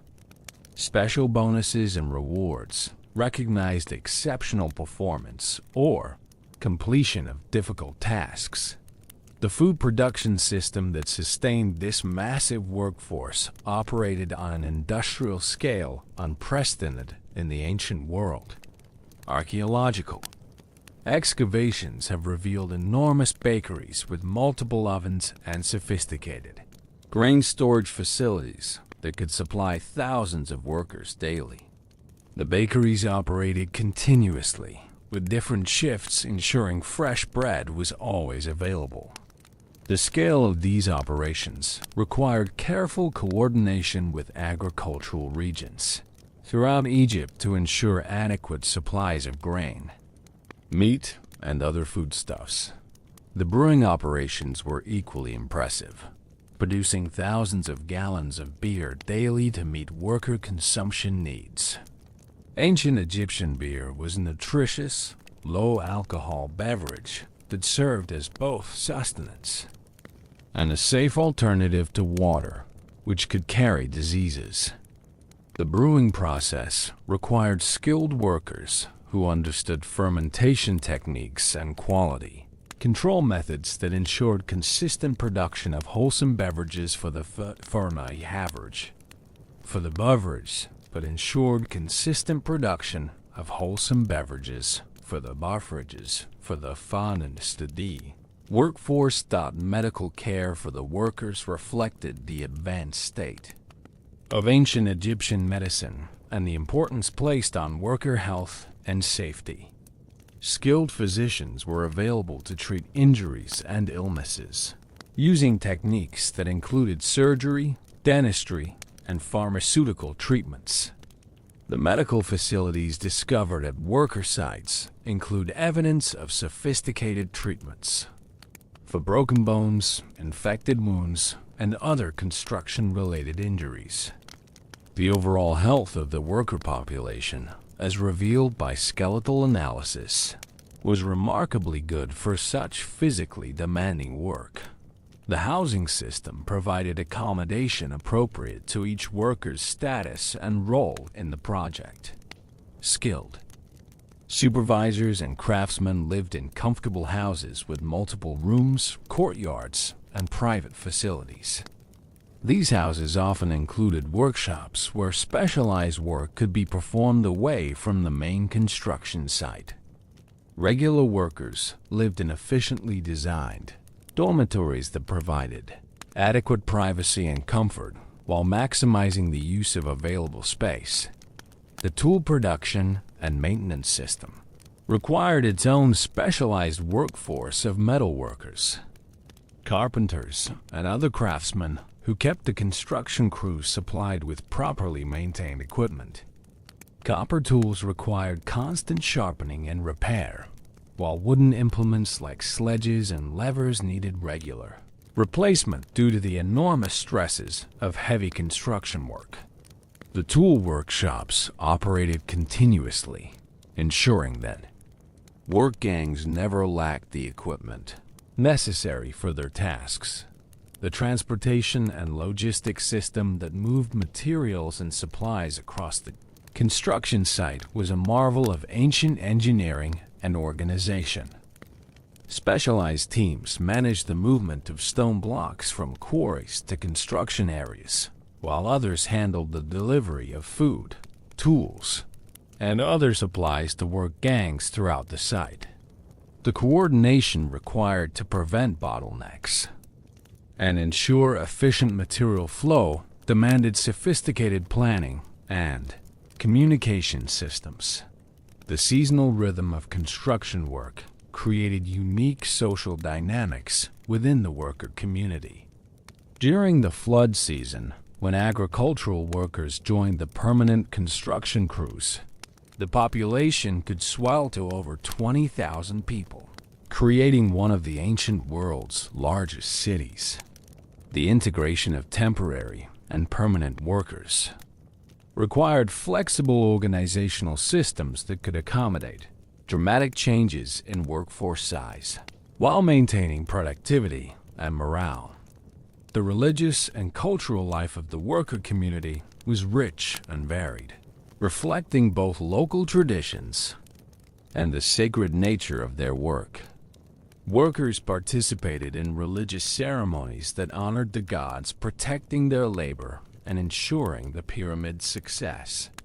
Festival celebrations marked important construction milestones, such as the completion of each new pyramid level or the installation of particularly significant stones.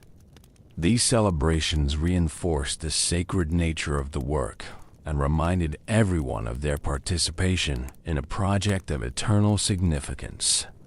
The educational system within the worker community allowed for the transmission of specialized knowledge and skills across generations. Experienced craftsmen taught newcomers not only technical skills, but also the cultural traditions and religious beliefs associated with pyramid construction. This educational process created a continuous tradition of expertise that ensured consistent quality throughout the decades-long construction period. The worker community developed its own social customs and traditions that helped maintain cohesion and morale during the long construction period. Work songs coordinated team efforts during heavy lifting operations while making the labor more bearable. Storytelling traditions preserved accounts of particularly skilled craftsmen or memorable events, creating a rich oral culture that bound the community together. Games and entertainment provided relaxation during rest periods, helping workers maintain psychological health during their demanding service. The legacy of this remarkable social organization extended far beyond the pyramid itself. The administrative techniques, organizational methods, and technical skills developed during the pyramid's construction influenced Egyptian civilization for centuries. Many workers returned to their home communities with new skills and knowledge that benefited local projects, while the organizational models developed at Giza were adapted for other large-scale construction projects throughout ancient Egypt. The internal architecture of the Great Pyramid represents a series of engineering marvels that continue to astound modern experts and reveal new secrets with each technological advance in archaeological investigation. Beyond the obvious challenges of lifting massive stones to great heights, the pyramid's builders created sophisticated internal systems for ventilation, drainage, and structural support that demonstrate engineering principles not fully understood or appreciated until recent centuries. These hidden marvels showcase the remarkable technical capabilities of ancient Egyptian civilization. The Grand Gallery stands as perhaps the pyramid's most architecturally sophisticated internal space, a soaring corridor that rises 153 feet through the monument's heart with a corbelled ceiling that demonstrates advanced understanding of structural engineering.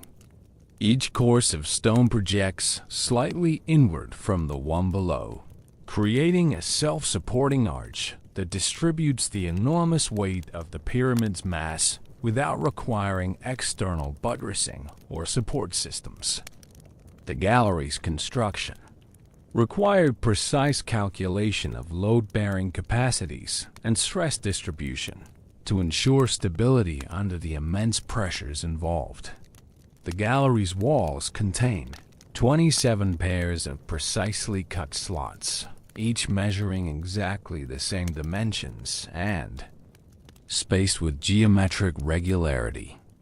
These mysterious features have generated numerous theories about their purpose, from supporting wooden beams during construction to serving astronomical observation functions.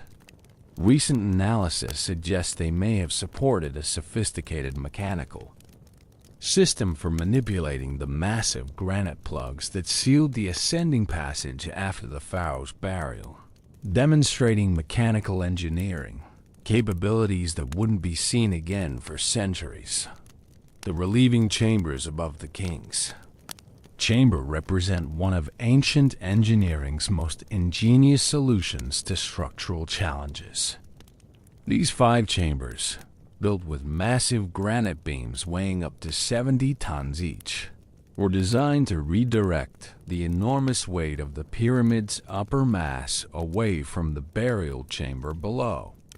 The system functions like a series of structural corbels, each chamber supporting the one above, while transferring loads to the pyramid's massive core structure.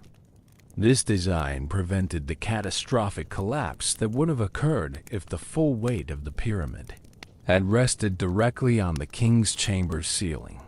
The precision required to position these relieving chamber beams demonstrates extraordinary engineering skill. Each beam had to be lifted to its exact position, hundreds of feet above ground, and placed with millimeter accuracy to ensure proper load distribution.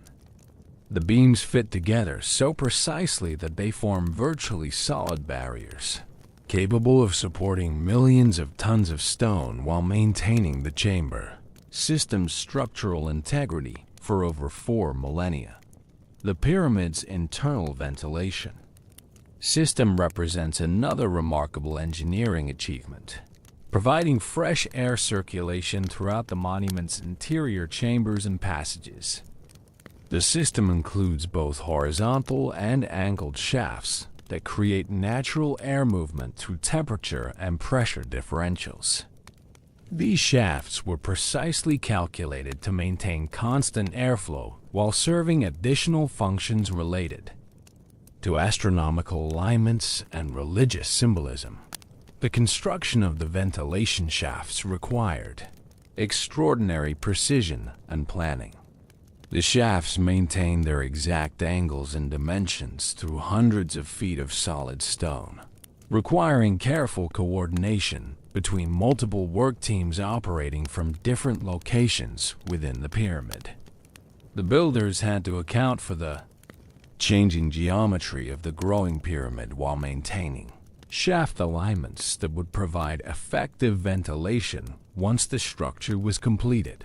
Recent Technological investigations have revealed previously unknown chambers and passages within the pyramid, suggesting that our understanding of its internal architecture remains incomplete.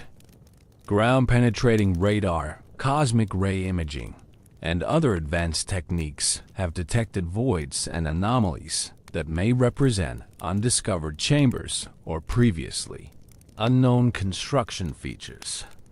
These discoveries continue to reshape our understanding of the pyramid's complexity and the sophistication of its original design. The drainage system built into the pyramid's foundation demonstrates the builders' understanding of hydraulic engineering and their attention to long-term preservation issues.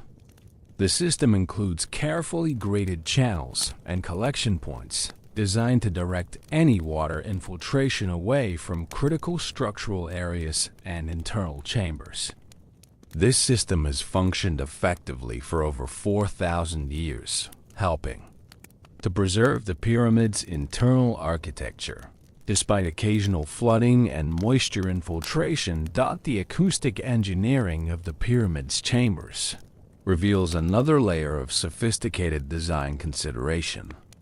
The king's chamber produces distinctive resonant frequencies when sounds are generated within it, effects that were probably intentional and designed to enhance religious ceremonies performed in the sacred space. The chamber's dimensions and proportions create acoustic phenomena that would have seemed magical to ancient observers, reinforcing the chamber's role as a supernatural environment where earthly and divine realms intersected. The mechanical systems used to seal the pyramid after the pharaohs' burial demonstrate remarkable engineering ingenuity in creating permanent barriers that could resist tomb robbers while maintaining the monument's structural integrity. The massive granite plugs that blocked the ascending passage were somehow maneuvered into position from inside the pyramid, then released to slide down and create impenetrable barriers. The engineering required to handle these multi-ton plugs in the pyramid's confined spaces represents one of the most challenging aspects of the entire construction project. The portcullis systems that provided additional security for the burial chambers demonstrate sophisticated understanding of mechanical engineering principles. These sliding stone barriers could be lowered into position to create multiple layers of protection, with mechanisms that were probably designed to be operated only once during the sealing process. The precision required to create moving stone barriers within the heart of a solid pyramid demonstrates mechanical engineering capabilities that rival modern achievements.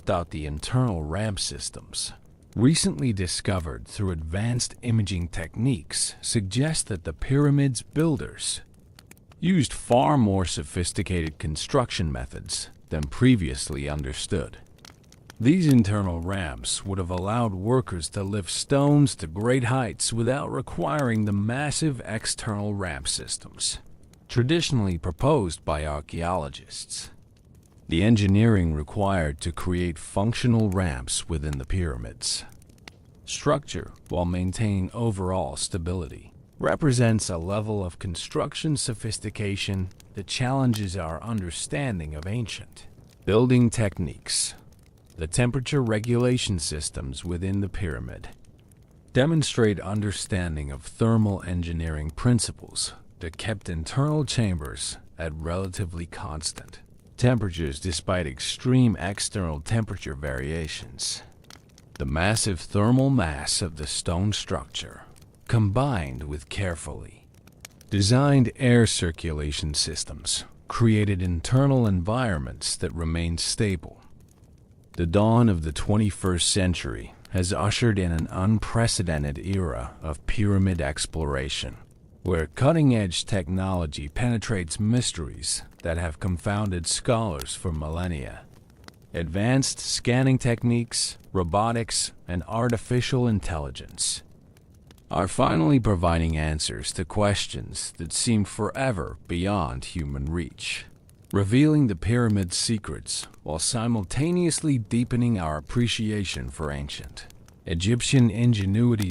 Ground-penetrating radar has revolutionized our understanding of what lies beneath the Giza Plateau. In 2017, the Scan Pyramids project made headlines worldwide by discovering a massive void within the Great Pyramid, dubbed the Big Void, located above the Grand Gallery. This chamber, measuring at least 30 meters in length, represents the first major internal discovery within the pyramid since the 19th century. The void's purpose remains enigmatic, but its existence suggests that our knowledge of the pyramid's internal architecture remains incomplete, with potentially more chambers awaiting discovery. Muon tomography, a technique borrowed from particle physics, has proved invaluable in non-invasively examining the pyramid's interior. By detecting cosmic ray particles called muons as they pass through the structure, scientists can identify density variations that indicate hidden chambers or passages. This revolutionary approach revealed not only the big void, but also smaller anomalies that may represent additional unknown spaces within the monument. Robotic exploration has pushed the boundaries of what was previously accessible. In 2002, a robot named Pyramid Rover drilled through a blocking stone in the Queen's Chamber's southern shaft, revealing another stone barrier beyond. 20 years later, advanced robots equipped with fiber-optic cameras navigated these narrow passages, discovering hieroglyphic markings and copper fittings that provide tantalizing clues about the shaft's original purpose. These robotic missions have revealed that the pyramid's shaft system is far more complex than previously imagined, with multiple chambers and passages that may have served ritual or astronomical functions. Digital reconstruction technologies have transformed our ability to understand ancient construction techniques.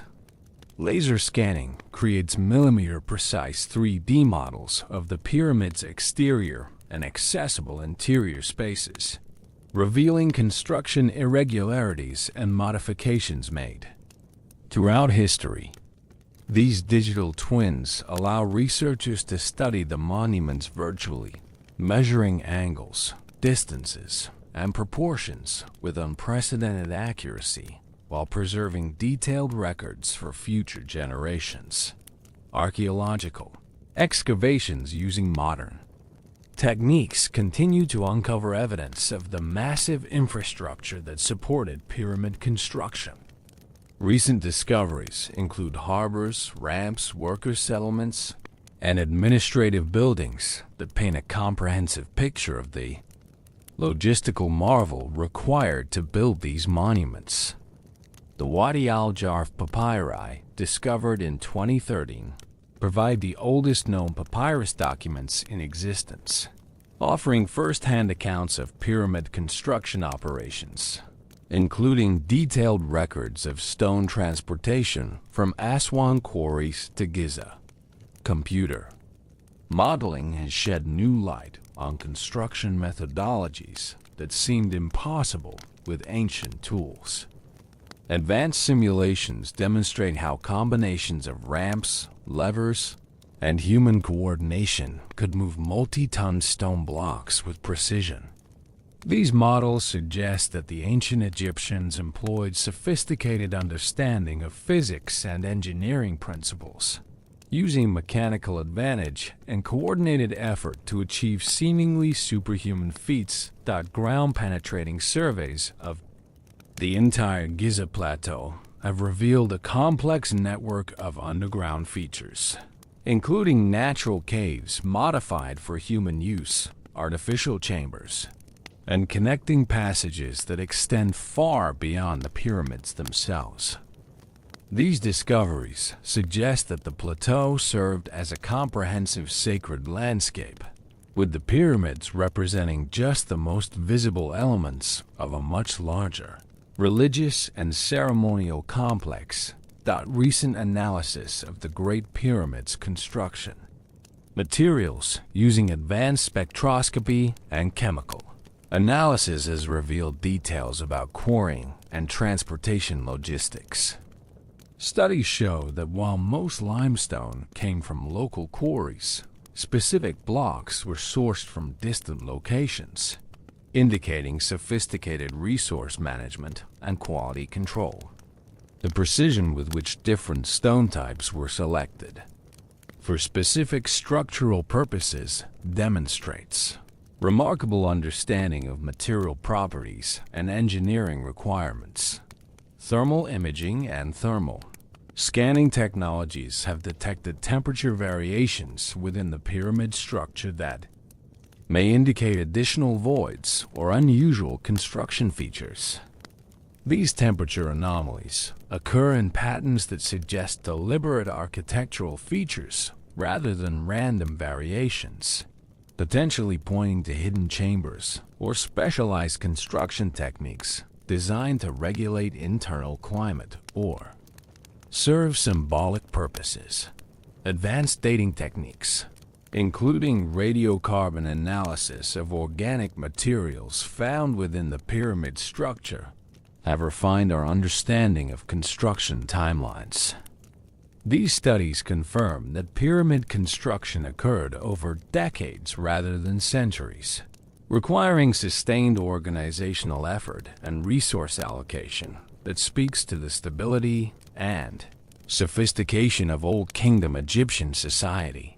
The integration of multiple technological approaches has created a synergistic effect, where combining different scanning and analysis methods provides more comprehensive understanding than any single technique alone.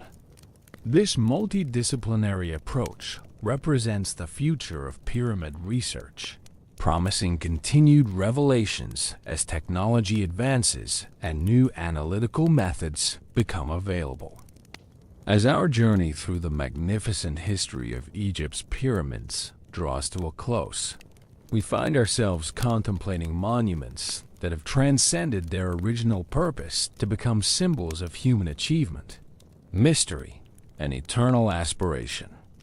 For over 4.5 millennia, these stone giants have stood as silent witnesses to the rise and fall of civilizations, inspiring wonder, speculation, and reverence in countless generations who have gazed upon their weathered faces and pondered their secrets. The pyramids' influence on human culture extends far beyond their archaeological significance. They have inspired architectural movements across cultures and centuries, from classical Greek and Roman monuments to modern skyscrapers that echo their geometric precision and monumental scale. The pyramid form itself has become a universal symbol of stability, permanence, and the human desire to create lasting monuments that outlive their creators. Contemporary architects continue to draw inspiration from pyramid design principles, incorporating their mathematical relationships and structural innovations into modern buildings that seek to capture something of their timeless appeal. In literature and philosophy, the pyramids have served as metaphors for human ambition, the mysteries of existence, and the relationship between mortality and eternity. They appear in works ranging from ancient Greek histories to modern science fiction, consistently representing the pinnacle of ancient wisdom and the tantalizing possibility that past civilizations possessed knowledge that we have yet to rediscover. This literary legacy reflects deeper questions about progress, knowledge, and whether humanity truly advances linearly through time or cycles through periods of achievement and decline. The scientific legacy of pyramid construction continues to influence modern engineering and construction practices. Principles developed by pyramid builders regarding load distribution, material selection, and structural stability inform contemporary construction projects. The precision of pyramid alignment has contributed to our understanding of ancient astronomical knowledge and continues to influence archaeoastronomy research. The logistics and organizational methods required for pyramid construction provide case studies for modern project management and large-scale coordination efforts.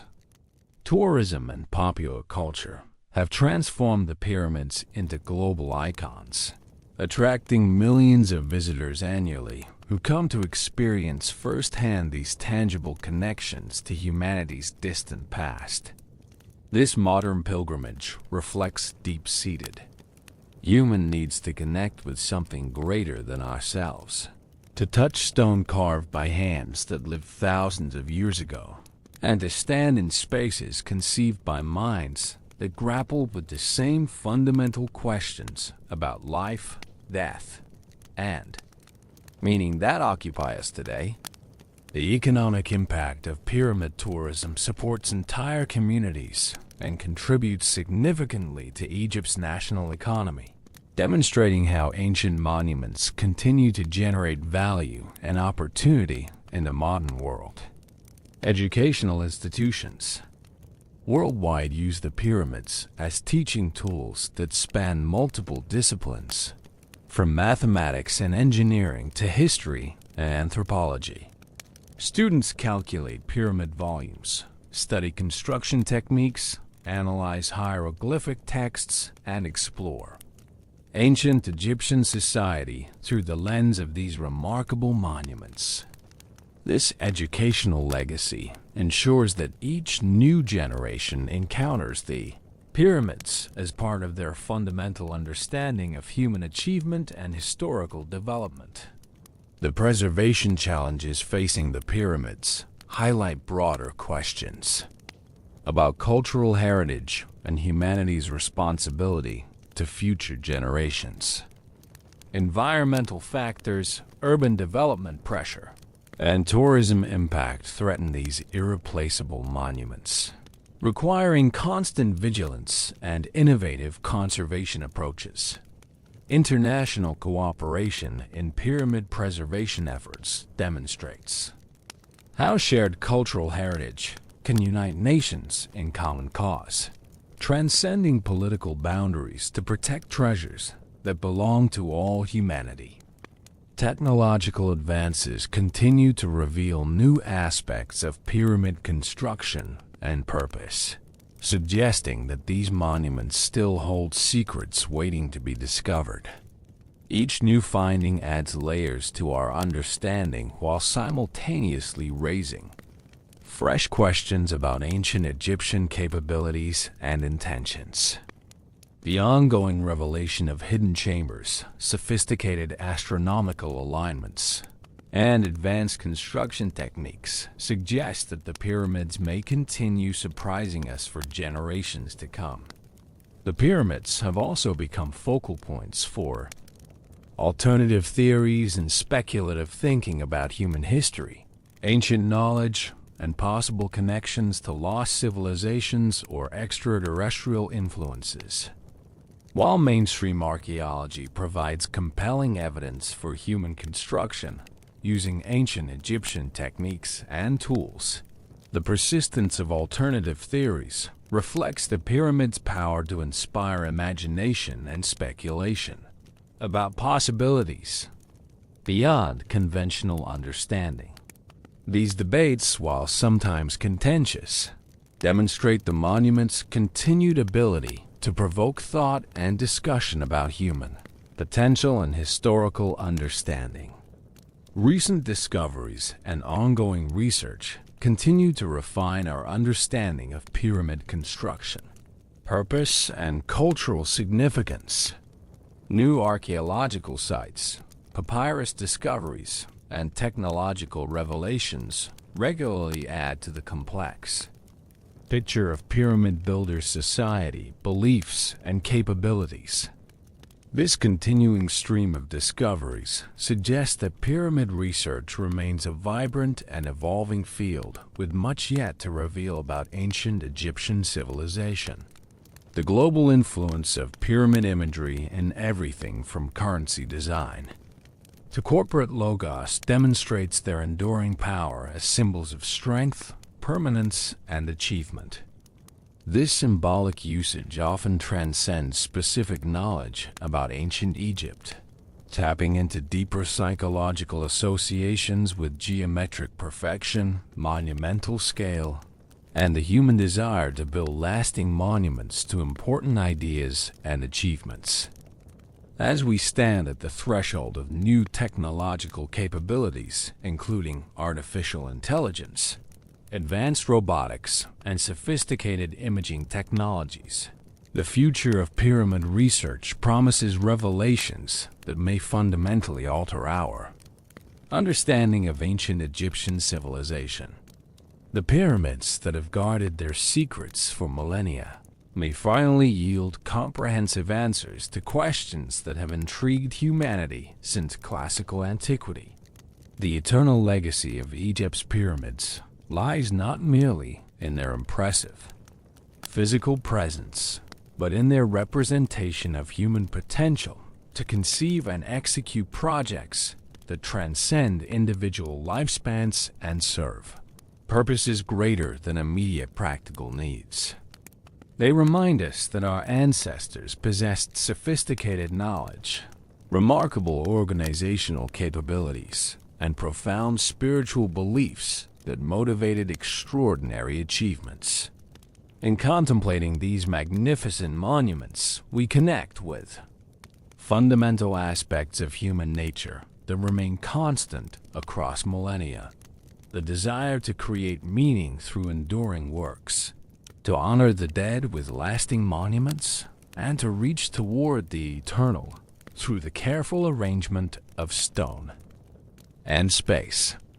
The pyramids stand today, as they have for over 4,000 years, patient and eternal, continuing to inspire wonder in all who encounter them. They represent humanity at its most ambitious and successful, demonstrating what becomes possible when vision, knowledge, organization, and dedicated effort combine in service of transcendent goals. As long as humans walk the earth and ponder their place in the universe, the Great Pyramids of Egypt will continue serving as monuments not only to ancient pharaohs and their builders, but to the enduring human spirit that creates beauty and meaning in defiance of time itself. In these weathered stones, we find not only the achievements of ancient Egypt, but reflections of our own highest aspirations and deepest questions about existence, legacy, and the mysterious relationship between the mortal and eternal that defines the human experience.